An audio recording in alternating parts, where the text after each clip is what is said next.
Kashmir issue কেন্দ্র করে ভারত পাকিস্তান সম্পর্ক চরম উত্তেজনার মাঝে ভারতের যুদ্ধকালীন প্রস্তুতির অংশ হিসেবে আয়োজিত উচ্চমাত্রার সামরিক মহড়ার দুটি যুদ্ধবিমান বিধ্বস্ত হয়েছে, যা ভারতীয় প্রতিরক্ষা ব্যবস্থার নিরাপত্তা ও সক্ষমতা নিয়ে গুরুতর প্রশ্ন তুলেছে। প্রথম ঘটনাটি ঘটে মধ্যপ্রদেশে, যেখানে হাইওয়ে থেকে টেক অফ অনুশীলনের সময় একটি যুদ্ধবিমান প্রযুক্তিগত ত্রুটির কারণে ভেঙে পড়ে। পাইলট সফলভাবে ইজেক্ট করতে পারলেও বিমানটি সম্পূর্ণরূপে ধ্বংস হয়।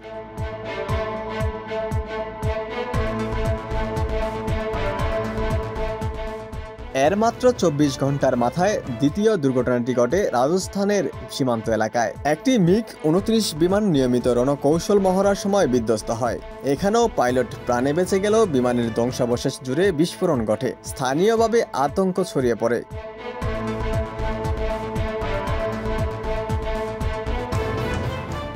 ভারতীয় প্রতিরক্ষা বাহিনী জানিয়েছে, প্রশিক্ষণ ও রুটিন ওয়ার গেমের অংশ হিসেবে ফ্লাইট পরিচালনা করছিল একটি মিগ-21 যুদ্ধবিমান। উড্ডয়নের কিছুক্ষণ পরে যান্ত্রিক ত্রুটির কারণে সেটি বিধ্বস্ত হয়, তবে পাইলট শেষ মুহূর্তে সফলভাবে ইজেক্ট করতে সক্ষম হন এবং নিরাপদে উদ্ধার হয়েছেন বলে জানানো হয়েছে।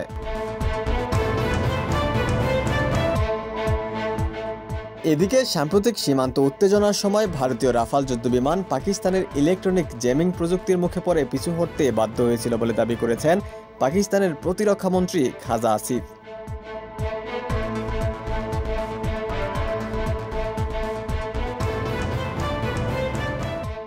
রোববার টকশোতে অংশ নিয়ে খাজা আসিফ বলেন, ভারত অধিকৃত কাশ্মীরের আকাশসীমায় রাফাল যুদ্ধবিমান প্রবেশ করলে আমাদের প্রতিরক্ষা বাহিনী দ্রুতই প্রতিক্রিয়া জানায়। আমরা ওই বিমানের রাডার ও যোগাযোগ ব্যবস্থা জ্যাম করে দিই, ফলে ভারতীয় বিমানগুলোকে ফিরে যেতে হয়।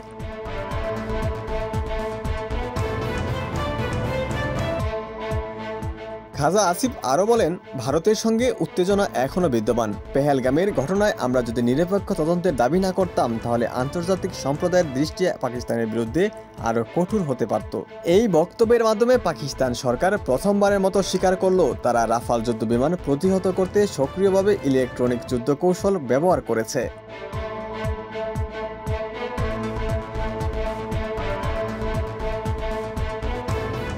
পাকিস্তানি নিরাপত্তা সূত্রের দাবি, যদি পাকিস্তান বিমান বাহিনীর বিমান প্রতিরক্ষা ব্যবস্থা ওই রাতে রাফাল বিমানগুলোর যোগাযোগ এবং রাডার সিস্টেম জ্যাম না করত, তবে ভারতীয় বিমানগুলো পাকিস্তানের ভূখণ্ডে আক্রমণ করতে সক্ষম হতে পারত।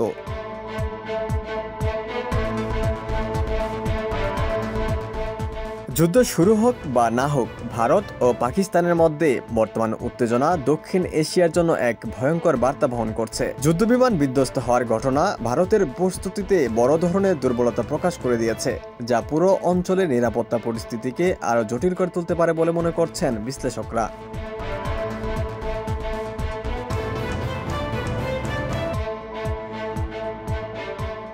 ওমর ফারুক, ঢাকা প্রকাশ।